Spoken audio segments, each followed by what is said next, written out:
What is up, coordination? On the pod today, I've got Nikete Della Penna, who is a formally trained mechanism designer with a PhD on the intersections of economics and machine learning. Nikete, I was really excited to have on the podcast because he's the most advanced thinker in the space, exploring how MEV could be made a public good.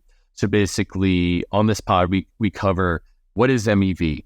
We talk about why it's a powerful mechanism to support the public good, and how can we use MEV and sway it away from financialized and monopoly or rent-seeking interests in the ecosystem and redirecting some of that to the public good. So an interesting pod to learn about MEV and how it could be used to support public goods. And I just like, Nikete's just such a galaxy brain. And so I think this is a really fun episode because of that. I think we go deep in this episode on how MEV could be used to fund public goods, and Nikete is one of the most advanced thinkers in that. MEV, I think, is a multi-million, if not billion-dollar opportunity to support the public good in the future. And so we talk about the trade-offs of what would it look like if there was an MEV burn at the ETH Layer 1, or what would it look like if there was MEV supporting the public goods both on Layer 2s and Layer 1s, and the trade-offs inherent within that. So I think it's an interesting conversation. And like I said, Nikete is just really an advanced thinker. And so you're going to enjoy this episode, coordination. ValleyDAO is an open global collective working to finance and democratize the governance of synthetic biology technologies to protect the future of our planet. Research and progress into synthetic biology is critically constrained by the world of nation-state regulations and bureaucracy from middlemen. But the potential that synthetic biology has for the world is massive. It can produce a world in total harmony with nature. We can grow stuff using cells like software. It's awesome. And the best part is we no longer have to pull carbon out of the ground to grow and maintain civilization. Don't you think we should be funding this? ValleyDAO does, and that's what they're here to do, to try and make the SolarPunk world of tomorrow a reality today. So join ValleyDAO right now and save the planet at valleydao.bio. What's up, Nikete? How you doing? Hello, Kevin. Thank you for having me. Yeah, really excited to get into your research. So maybe we could just tee you off with a softball. What is MEV? MEV was originally defined in a paper by Diane et al. As the minor extractable value. So when you have a distributed system that relies on miners for creating and propagating blocks, those miners are in a privileged position in that they can see and they can censor and they can insert based on what they saw and what they censored transactions, and they can reorder transactions around of other people. In deciding how they build a block. So there's a certain amount of value that is extractable by the nature of being in this privileged position. So this was the original definition of MEV, and by and large, this will be the definition of MEV appropriately generalized to validators that I will be using in this talk. Some people then took this in a very maximalist direction where they define MEV as the maximal extractable value. That definition is a little bit trickier to work on because this kind of maximal MEV can depend on your privileged access to information outside the domain that you are ordering or reordering. And so it is more difficult in protocol design to make guarantees about this more maximalist view of MEV. So in terms of informing policy or informing the decisions that the networks take, that one is there's maybe less positive results or there's less clarity still on these more maximalist visions of what they mean. It's a much more active research area. The other one we understand a lot better right this point. My example that I always like to give of MEV is a sandwich attack where user X wants to buy an asset at price Y, and user Z wants to sell it at Y minus 2. And so there's a sandwich attack inserted by the miners who can see the mempool, or anyone who can see the mempool. It's a transaction in between them, and they bundle the transactions together, and then they take the difference between the two prices there. So that's a sandwich attack, and that's sort of an example of the value that's created by having access to the mempool. And I guess an example of MEV, although maybe a trivially simple example of MEV. So how much value is there right now in the Ethereum layer 1 associated with MEV? This is a very hard number to precisely articulate. But so a very naive view would be, what's the slippage tolerance of all Uniswap orders that pass through the mempool? So that's like the bare minimum amount of MEV. So basically, because of any amount of slippage that you allow is creating pure MEV for someone that front and back runs you. So that slippage is just the difference between Y and Y minus 2 in my example. Yeah. So if you, when in the interface to Uniswap contracts, you're allowed to say, okay, I'm trying to get this price plus minus something. So the miner can always guarantee that you execute right at the boundary of what that tolerance is. And so they're able to extract all the difference between the current price of the market maker and the tolerance that you had. Well, now that we've established a baseline understanding of MEV, I wonder if you can spelunk us down to the depths of MEV research and, what are the frontiers of deciding how to design a network in order to either minimize MEV or maximize the amount of funding that can go to public goods, or maximize the amount of value that can be captured back to a network by minimizing MEV. It feels like this is a really advanced frontier, and I'm curious if we can spelunk down to some of these advanced ideas and what you spend your day-to-day on now. The first instinct is to try to minimize this MEV because it looks like it's bad, right? It's value that's extractable by intermediaries. The subtlety that needs to be taken into account is that you can trivially minimize MEV by having no trade, right? So you can make the transaction fees infinity, no one trades, there's no value to extract. So there's this question of, you want to limit how much value the intermediaries can extract while still providing them with enough incentives to carry out their intermediation in the network. And so MEV is one of the ways, in fact, at the moment, the main way that many of these intermediaries who write searchers that bind liquidity between different domains into each other. So there are many things that increase the welfare or increase the utility of users of the network that also generate some MEV. And that MEV is in a deeper sense a part of any permissionless system. So any permissionless system must allow the people that make the effort to update the state of the system to extract some value, because otherwise there's no motivation to update the state. So the frontier of MEV research is about trying to understand what kind of games do we want people to be playing in terms of this value extraction that allow us to create a lot of welfare, and a lot of that has to do with having some amount of competition between providers of services to the network. Now, efficiency wants us not to have any competition, right? For efficiency, we wouldn't want to compute anything more than once.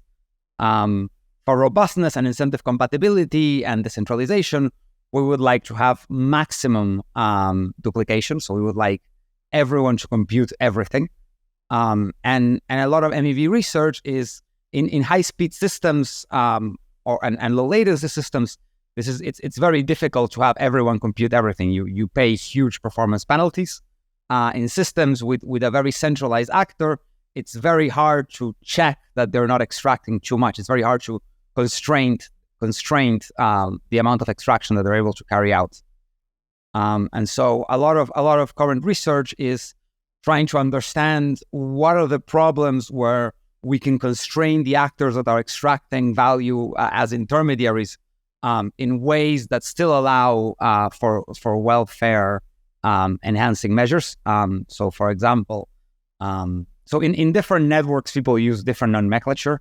So in Ethereum, it used to be miners, and now it's either block builders or block proposers or validators, depending at what level of abstraction you're thinking of.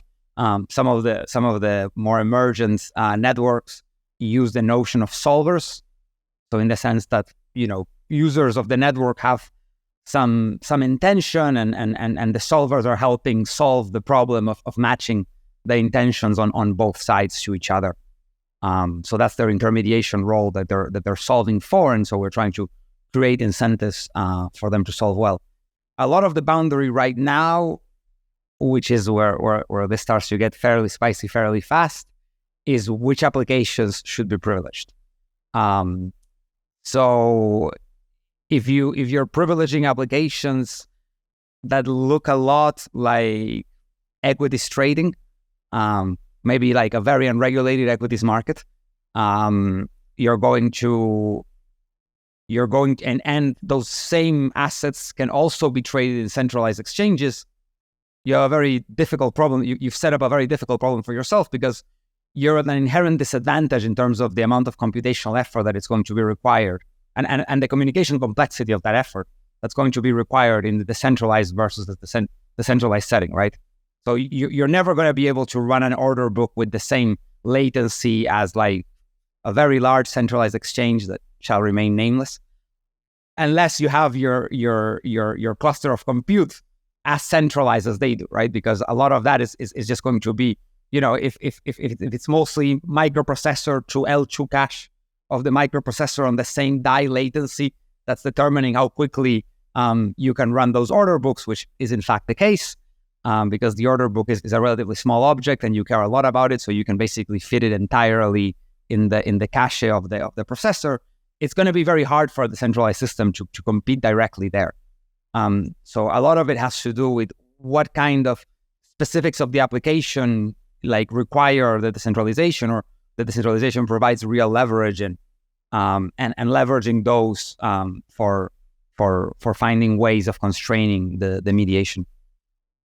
Oh wow, I feel like I touched too many things. It's actually kind of amazing. Like I'll be out like with my wife's friends, and they'll like be talking about wine and all the different flavors and like the ways they relate to each other, and I'm such like a simpleton that I just hear like, oh yeah, it's red wine. It tastes like a little bit sour. That's like that's how I feel listening to you talk about all the different dynamics of MEV, and you really spelunked us down there. And I'm going to try to bring us back up to a more relatable version of that. And let me try to summarize what you said.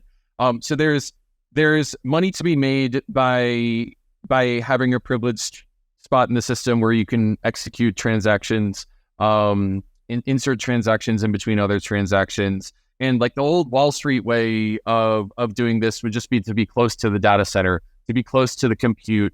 And that's created this whole market around Wall Street where people will try to rent high-speed fiber optic cables and like high-fast compute close to Wall Street so that they can inject trades into the order books. And that's sort of analogous to what you can do with a centralized exchange. But now, because we have a decentralized ecosystem of builders and searchers and solvers, then the protocol kind of dictates the rules of who can be advantaged in this game.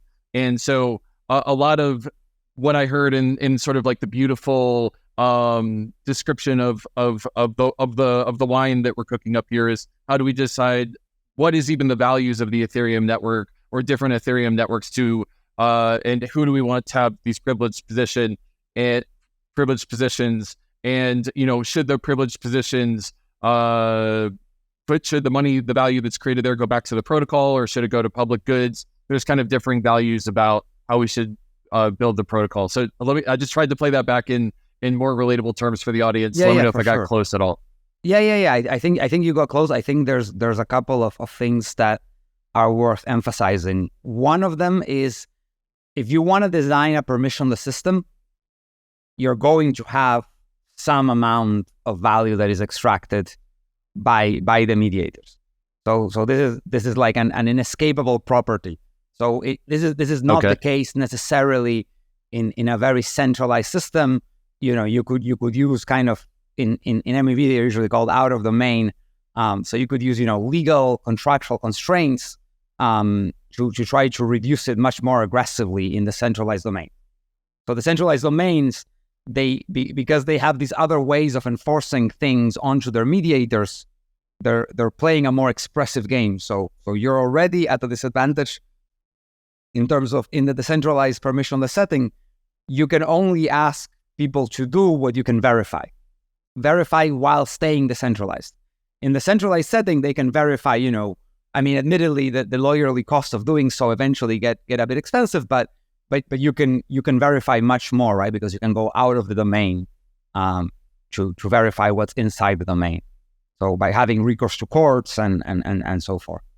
So I think that like this is the first level of difficulty. The second level of difficulty is that like the physical separation of those CPUs and that memory also puts you at a disadvantage. So these are two different sources of disadvantage that you have when you're trying to design for the decentralized setting. These are two sets of constraints that in the centralized, like legally compellable setting, you can also use contracts. You can also so for example, on Wall Street, people don't even compete just with having the fast lines. The marketplaces themselves can have an auction where they sell the right to be collocated in the same rack as the machine that's actually solving the market problem. Oh, wow. So, like those data centers like can charge much more rent. And so the exchange can choose to split the revenue, the extra revenue from collocation there with its participants. These are all things that it can do via contracts that reduce the amount of rents that those mediators can extract, right? Because it forces them to compete with each other for the rent. And so you're always trying to, it's much better to have them compete with each other for the rent, and then the rent money can go to the market that can figure out how to distribute it, than having compete with each other in like laying slightly more straight fiber optic cables so that they can beat the other guy by like 1/10 of a millisecond, which is very expensive, and you spend the money on bulldozers and holes in the ground, and it kind of doesn't really do much for welfare. There's no like further step that you can do with it. So these are the two areas of difficulty. Yeah. And if I recall, I remember Carl Flourish back in like 2009 talking about MEV auctions, auctioning off the rights to order transactions at a block and then taking those funds and distributing them to public goods. Yeah. So there's sort of an analogous mechanism there in Web3. Yeah. But and right now we are about to have this debate in Ethereum. So this will be extremely relevant once again. How timely. Yes, perfectly timely. What are the sides of this debate that you see unfolding, and what's at play here? So there's a desire to start capturing in the protocol the value that can be extracted from a block or from a series of blocks. So exactly in what way you capture that value is quite subtle, and there's many ways of doing it.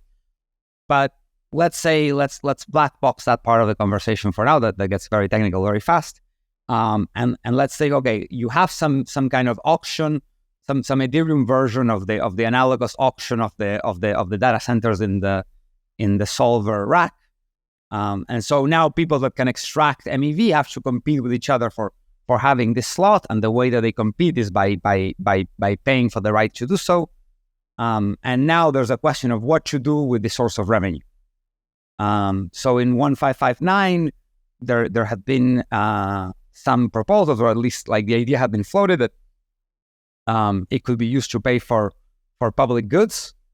And there was a counter argument that this would lead to too much governance in some sense, that how to divide that pie could then be a source of corruption of the system, or a difficult, it would add a lot of governance surface to the system. And there's this desire to minimize governance, to make the system more autonomous and more resilient. You can definitely, Bitcoin is kind of the living example that you can take this too far. So you can definitely fossilize your protocol to the point where it's not actually viable for any of its proposed uses. And where in the long term you're really like committing yourself to a strategy that doesn't have a lot of good exits, and leaves a lot of circles on the table, right? So for example, it's almost unthinkable how to change proof of work, even through its very, once you've like secured like hundreds of billions of dollars of other value without burning the electricity, you're like, okay, but you really like, it's like almost like they become like ossified to the level of like the religious beliefs. Like they become like a part of what the object itself is, and they cannot be changed anymore. And that can also be very bad in the long term for the object. There is a reason why there is not a thriving ecosystem of smart contracts in Bitcoin, and why Bitcoin holders do not accrue the fees that instead go to burning electricity. On the other hand, I think that now we're about to have this discussion again with MEV that originated in 1559. I think with time, the arguments against some kind of redistribution and against some kind of way of measuring, of guiding those flows to things that generate positive externalities for the network itself, of helping internalize some of the benefits that people bring to the whole network, become weaker and weaker in time. Because what happens if they don't become weaker and weaker in time is that the network becomes more and more about serving current Ethereum holders, right? So because burning is equivalent to proportionally distributing to Ethereum holders. Yeah. Deflationary. Yeah. Yeah. So this both goes against the centralization because it concentrates wealth more and more, and it also goes against the future health of the network because it means that the network becomes more and more a value extraction engine for Ethereum holders instead of an engine or a commitment device that provides welfare by acting in this credible permissionless manner to people that want or computers that want to enter contracts with each other. So there is how welfare maximizing do you make the permissionless contracting platform versus how much do you reward the people that provided the initial capital for the creation of that platform. And so if every time that there's a choice to allocate value in the network, it goes to becoming the burn, then this becomes itself its own anchored expectation, right? Where next time this happens, it's like, oh yeah, you have to burn because that's what you do in Ethereum. You always burn. And so it becomes harder and harder in time to have this more positive vision of what the network was trying to achieve. Let me try to play that back. So there's this ability to take the MEV and to allow the protocol to capture some of that value instead of just people who have searchers and builders and bundlers. And the question is, what do we do? What do we, the wider we, do with that? What does the protocol do with it? Does it burn it and therefore create a deflationary effect for all ETH holders? Or does it go to somewhere else that maybe funds public goods or some other positive externalities? And there's two camps. So I'll say that now that Ethereum has this L2 based architecture, that every L2 is going to make its own decision about what to do with this. And I think that there's also the question of the L1. And it feels like there's one camp that says we want to reward ETH holders and we want to create a deflationary kind of effect for ETH holders. And we also don't want to make the protocol credibly neutral or break the protocol's credible neutrality by asking which public goods does this go to. Ethereum itself is a public good, and therefore we should just burn it, and that's a reward for all the holders. And then there's maybe another camp that's more welfare maximizing and wants to use it for other public goods beyond just the Ethereum one, and it isn't as concerned about the credible neutrality issues there. No, I think that there's a more sophisticated, and I think there's a more sophisticated view of the second camp. I'm sure there's a more sophisticated view of the first one, but I'm probably not the right guest for it. So okay. The public goods that we fund can be entirely about Ethereum, right? So it's perfectly fine to say, look, we're going to fund like people that bring new forms of transactions to the network. We're going to fund people that bring more volume to the network. We're going to fund people that bring, more different people to the network, more different sets of validators, people that improve the efficiency of the software for the validators, for the users. All of these are Ethereum public goods. They all also benefit ETH holders indirectly by raising the demand for block space, and therefore raising the value of ETH. It's just a different channel through which. So one of them is this very direct channel of like you burn and you're basically distributing it to the ETH holders directly. And the other one is like, okay, you invested in the ecosystem and the ETH holders like are already aligned with the ecosystem by virtue of being the token that is used for validation for staking. So one of the things I think is really important here is how verifiable is the value back to the Ethereum network, because, the public good that miners used to provide and people who run staking blocks provide is cryptographically verifiable. It's securing the network and it's verifiable cryptographically. Whereas if you were to fund like open source software development, well, I don't know if this feature that I developed is going to be valuable. And even when I push it to production, I don't even know if anyone's going to use it. And so there's this spectrum of verifiability. And then there's another spectrum of, is it indisputably a public good for Ethereum or is it not? And I'm just remembering the most recent Gitcoin round controversy where there were certain people who said, oh, we really care about diversity, equity, and inclusion. And there was an opposite camp that said, no, we don't want this Americanized version of plurality baked into our public goods protocol. So it feels like the public goods that you were advocating for are A, indisputably good for the Ethereum network, and B, kind of cryptographically verifiable. Is that a fair summary? I don't know if they'll all... Cryptographic verifiability is a very high standard. So I would say... Okay. I would advocate at this point for some kind of like ex-post evaluation that has good properties, but maybe it's not quite like a cryptographic property. So you have to be careful about Okay. Is it an honest majority assumption? Is it really cryptographic, or is it just an honest majority assumption and then you're having some kind of consensus on where the value was in the network? The most obvious place is the gas fees. So right now, people that deploy contracts to the network that provide huge value receive nothing but legal liability and the cost of deploying the contract. So we do the opposite of incentivizing them.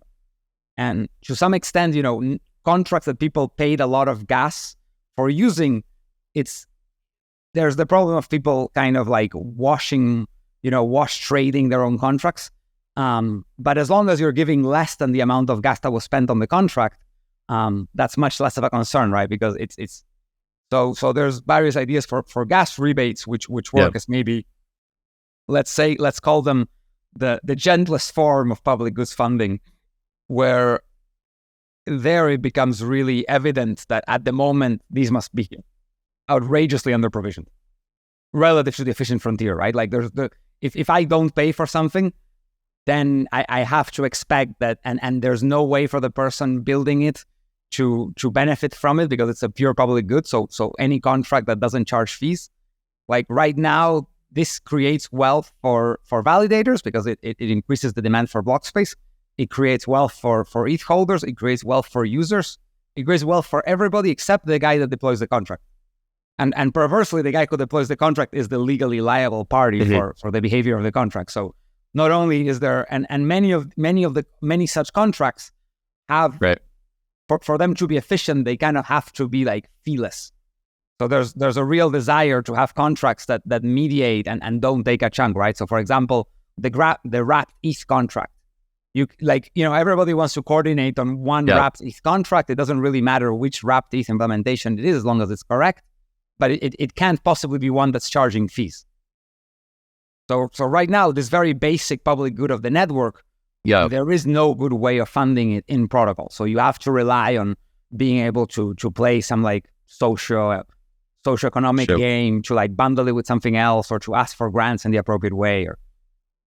So finding, like, for the protocol to find ways of permissionless funding these protocol goods, I think is a worthwhile experiment to do. Not dedicating any of the extractable value of the network to this. Yeah, totally. So this is the question. The question is, right now we're at this like total extreme where like everything gets burned and something new comes along and everything wants to get burned again. And it's like, maybe, my first paper that mentions Ethereum, like I started it in 2014. So it's about to have its like decade anniversary.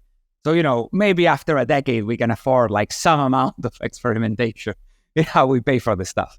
There's two directions where this makes a lot of sense going forward to experiment. And one of them is this like pure public good type contract that doesn't charge any fees and promotes a lot of use. And the other one is trying to find ways of protocolizing incentives for client developers. So anyone who's taken an economics of the Soviet Union class and sits through like an all developer call will find it strikingly familiar. So like current Ethereum development, like client development, looks a lot like a 5-year plan. And there's like the sub goals of the plan, and there's how many tons of steel. I mean, how much block space we need. And, is it one giant nail? It's just blobs and don't worry about what's in the blobs. And it's like, well, there's probably like some pretty severe limits to not worrying what's in the blobs, right? So we probably need, so I think that it's a good time for the network to start experimenting with being, I guess, more permissionless in these other aspects of its development that currently have been the exact opposite of permissionless, right? They've been like extremely centered on very specific individuals. Well, there's one piece of information that I want to unveil to listeners and to you, Nikete, and that's that I was the author of something called EIP 1890 about 3 or 4 years ago at this point, and it was block rewards funding for public goods. And I think it was called a sustainable commitment to ecosystem funding, and it just started to think about what if we took some of the block rewards and directed them to public goods without even specifying which public goods. And the blowback to that was pretty hard because people didn't want to sacrifice the credible neutrality of Ethereum. And, I'm the public goods guy at this point. Like, this is before any like regen stuff. And, I'm wondering how much of that debate we're going to revisit and how much of the 1559 debate we're going to revisit with the MEV stuff. And one of the areas where it feels like there's wiggle room to me in this is what L2s do with their 1559 fees and their MEV. And I wonder if there's sort of like a model where the L2s are where we experiment, we fuck around and we find out.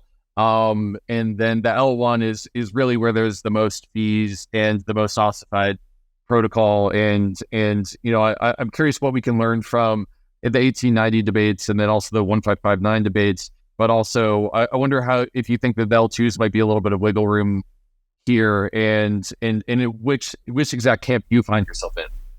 So we're going to plunk down another rabbit hole. So I'm not sure that in proof of stake there are really L2s. So, I mean, you can anchor your trust assumptions to a specific network, and that network can anchor their trust assumptions to you. So this is something that is much more obvious in the Cosmos ecosystem, in the way that they do bridges.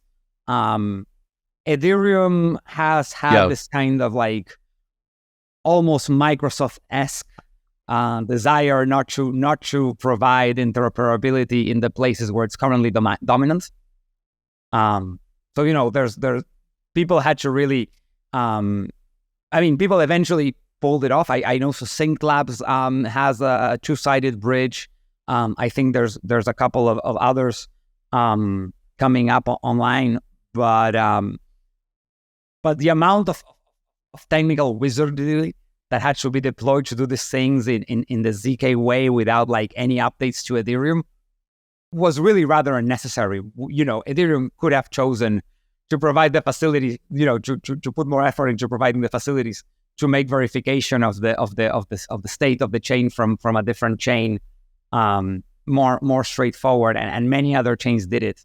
And I think that it's hopeful in that eventually it gets resolved through. It's interesting that it doesn't get resolved through updates to the client. It gets resolved through cryptographic wizardry, and the ZK people like pulling through. So it might be the case that I have a hard time calling current Ethereum credibly neutral, right? So the bus number of the all developers call is probably not even double digit. If tomorrow there was like an anti-protocol guild, so the protocol guild is all about providing funding to improve the lives of protocol guild members, and the protocol guild members are anonymous, which address corresponds to which. You could imagine an anti-protocol guild contract getting deployed to Ethereum, and I would be in favor of censoring such a contract. I believe that the DAO hack provides a good roadmap as to why that contract should in fact be censored. And it would be a contract that would provide money for harming the members of the protocol guild and providing negative incentives for the Ethereum network. Every competitor that is not sufficiently complementary to Ethereum would be interested in funding such a contract, right? So it's hard for me to believe that people in the protocol guild that have these like total credible neutrality, we will never censor absolutely any transaction. I'm not so sure they've like fully thought through what that game tree looks like. What like inverting the signs of some of the contracts that we've already deployed would imply about like the kind of behaviors that you'd be incentivizing. So I think it's people that go early and people that contribute a lot to the public good of a community. We want to have social norms that reward and protect those people. So I think I always go back to the DAO hack, because it's like, okay, then why aren't you deploying the Ethereum Classic, right? So in the standard Go client, there's under the MISC, there's something called DAO.go. And that's not like tooling for making a DAO. That's like a state transition that is different from all the other state transitions that we observe. That says like, oh, let's do basically a retroactive airdrop that cancels out exactly the DAO hack, right? Because the people developing the DAO were providing a huge public good to every DAO that comes after, right? Because they're paying the cost of innovation, and it doesn't make any sense for them to like be the only ones that suffer that cost. And most of us choose to deploy and develop on what we call the mainnet fork, which has already said that it's not credibly neutral, right? Like there is Ethereum Classic, like you don't have to participate on that chain. Right? Yeah, I mean, I think in some ways the DAO hack was interesting because it was early, and I think in some ways it wasn't a precedent, because EIP 999 funds recovery of the Parity wallet, where there was I think it was tens of millions of dollars in the Parity multi-sig that got accidentally killed. It was a much smaller share of the ecosystem. Yeah, and so I'd be interesting. It's debatable whether the DAO hack is precedent setting or not, but I think you bring up some interesting questions. I agree that it's arguable whether it is or not. My argument is a normative one, that it should be. But like we shouldn't forget that we're already like choosing to participate in the not totally credibly neutral substrate. So tens of millions of dollars when the network was $300 million wasn't enough, but like a few $1 million when it was a third of the value on the network was enough. Or sorry, I think it was $100 million when the value of the network was 300. So when it was a third of the value of the network, it was enough. I think if it was a contract that like credibly threatened the well-being of like most people in the protocol guild, it would be totally correct to censor it and to fight it in every way. And it would make sense for the network not to want to lose its developers, and in some sense to step in to protect them. So it's not so clear to me why, like, so some amount of non-neutrality is required. Like you have to favor. It's like a cell, right? Like there has to be some inside-outside separation. Like the idea that you're going to be credibly neutral to the insiders and the outsiders is itself not credibly neutral, right? Is itself not credible. It's just not believable. Yeah, it's an interesting argument. I'll be curious to see how things unfold over the next several months, and I do not see myself entering the fray over one side or another. And maybe that's just my burns from the 1890 debates back in the day. But I just want to create a channel for people to have the debate. And hey, both options are great. MEV going back to ETH holders in the form of a deflationary burn, and also going to public goods is another great direction for it to go. And across all the L2s and L1, I'll be curious to see where it goes. And I'm wondering if we could rabbit hole in collective intelligence for a few minutes here, and basically markets as a form of collective intelligence. So could you tell me about your ideas there? Oh, the ideas are in mine. Many other people have very similar ideas. There's one view that sees markets as basically 500 years ago, like double entry bookkeeping and banks and so forth, that were connected to each other through networks of debts and repayments. Established some kind of global computational substrate over which like global goods allocations were suddenly computed. This becomes much more evidence once people start putting like telegraph lines across the ocean and using them almost only to transmit prices in those markets. So this is equivalent to having like a neural network that tells people what they can buy and what they can't buy. And that sounds very dystopian in a way. But current money is just limiting yourself to neural networks that can only keep one weight per person, which is basically their net worth. And so if what you want if your net worth minus the cost of what you want to buy is above zero, you're allowed to have it, and if not, you're not. And that's how we allocate goods globally. And there's some adjustment of the prices that goes on in different markets in different ways. kind of work off each other. These global networks that allow for richer things than pen and paper, like double entry bookkeeping did, they allow for much richer mechanisms. So potentially mechanisms that don't rely on having a single number per people, but we can have kind of richer lives if we have like more multidimensional representations of peoples in these mechanisms that are able to match them based not only on how much money they have, but on other properties that might make them better matches or worse matches or generate more. So in the long term, I find part of my motivation for studying the systems comes because they present a very interesting potential such substrate. They give us a way of making this kind of thing real, and I guess a part of my desire to. I'm not saying that they give everything to public goods. Maybe at the start we only give 1% to public goods and 99% we burn, and then we let the people that have the burn decide if they want to donate a little bit more. But so it doesn't have to be an all or nothing kind of thing. But I think that it would be a pity, and we would give up a lot of potential surplus generating applications that are also good for the people that care about the financial applications, because they help legitimize the system. So it's going to be very hard to legitimize the system if all the system is useful for is regulatory arbitrage of existing institutions. Like that leaves you in a place, it's like a fiscal paradise. Like, okay, yeah, it's hard to make good treaties, or it's hard to have a lot of allies in your coalition if the only value that you're doing is this like very unregulated kind of extraction. So I think that being the ecosystem that has these other surplus producing activities also makes it sort of politically more robust, let's call it. It provides, there are like practical reasons.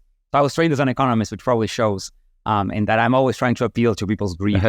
There's a couple of threads that I'm just really excited about in what you said. This idea of markets as collective intelligence and, going from telegraphs to computational markets to Ethereum means that we have a richer substrate for building a more plural dimension of what value is, as opposed to everything collapsing down to the US dollar. Maybe we now have local currencies that, are bioregional regeneration currencies, or for some people, diversity, equity, and inclusion. For some people, it's open source software. And now we have different ways of expressing that. And I like the idea of Web3 exporting positive externalities to the world, either just by having a better, richer substrate. That's one public good, but also this idea of exporting public goods monetarily in some way to all of these things. I think you're right about it being a good in itself, but it's a great look. It's a great look for the Web3 ecosystem to be exporting public goods to the world. And that's what excites me about what you just said.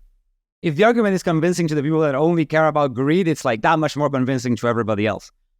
So I guess this is why this focus on like, look, you have to do, like you are at the stage of the building of the movement where you start having to do more coalition building in the wider world, that both involves like in the future maybe being a bit more careful about like how closely we associate ourselves with people that claim to obtain returns that are not really feasible, because we know how that's going to end. And every time that one of those shocks comes along. So, for example, there's a conference that studies computation economics. So, in a way, like the natural place for very sophisticated analysis of the Ethereum ecosystem. And at this point, they're not accepting like any paper on with a blockchain or on DeFi at all, because the blowback, like, oh no. Well, I mean, I have some empathy. I mean, I don't think it's the right decision. It's fair. But I can see how it ended up happening. So I think in the future we need these more like robust political coalitions, and I think that those largely depend on being able to bring something that money. I think that what you said was interesting in that you were thinking of like local currencies and different forms of equity, and these are still like very like unidimensional in some sense. I mean, they're different dimensions, but they're still very separable. So we might even think of much richer mechanisms that really think about like every interaction as like an opportunity for co-consumption and co-creation, and many of the other values of the people involved in those transactions coming through. So kind of the opposite of financialization. bizarrely enough, because of having a richer substrate for transactions. So you make more things transactions, but they become less money-like by nature of having more expressive substrates. It's really beautiful. Venkatesh Rao gave this talk at DevCon this year about how humanity advances by creating a richer substrate for which that we can coordinate and create positive sum games without having to think about it. So like all the way from on the savannah, a handshake, me reaching out to you and shaking your hand is a way of showing that I don't have a weapon and therefore starting a positive sum engagement to you, all the way up to democracy, to quadratic funding. And the idea is that if there's this thing called Whitehead advances, where basically the more computational substrate you have and protocols that can take advantage of that computational substrate, that's how humanity advances. And in a way, I think that jives very well with what you're saying about markets and Ethereum as a substrate for collective intelligence, and that being an important place to advance humanity. Yeah, so I'm wondering if you have any comments on that. Oh yeah, so I can plug. There's a great talk by Jason Morton a few days ago on the Summer of Protocols talks, which Venkat is organizing on money, where it was lovely for me to hear it, because he expressed a lot of these ideas of like, okay, look, you already have the like one parameter neural network. Like it sounds bad, but that's already like the current state of the art. Like it's not like you're gonna go into some dystopian sounding thing, like you live in the dystopian sounding thing. You've just become accustomed to it. I think that this sequence of engagements, I like to place them at the very beginning in the first time that a human shares fire with someone else. So the domestication of fire like allows us to have much more refined vocal cords and to communicate with much more subtle sounds and sort of expand our vocabulary to its richness. And also it allows us to be like this like long distance like mass hunters that like, you know, create fire and reshape the environment over like continental scales. So I think it goes back to what being human is at the deepest possible sense, and the very technology that we start with, which is fire, and being endurance hunters that walk on two legs, which is a very energetically inefficient way of moving, already hints that we must be doing some kind of crazy coordination. What a beautiful place to end. I mean, it just makes you so optimistic about the future of this technology and what it can do for humanity if we just choose to coordinate on it. Well, I think that we're about over on time, but I'm wondering, one last question. Is there anything that I didn't ask that you want to say? No, I think we're good. I think we covered a lot of ground. Well, Nikete, I'm going to have you back as the debates about MEV and what to do with it advance in the ecosystem. And I think that you're just a really rich thinker as a mechanism designer, and your background in economics and machine learning. And I'm just really excited to continue the conversation. And thank you so much for appearing on the GreenPilled podcast. Thank you so much for having me, Kevin. Peace and love.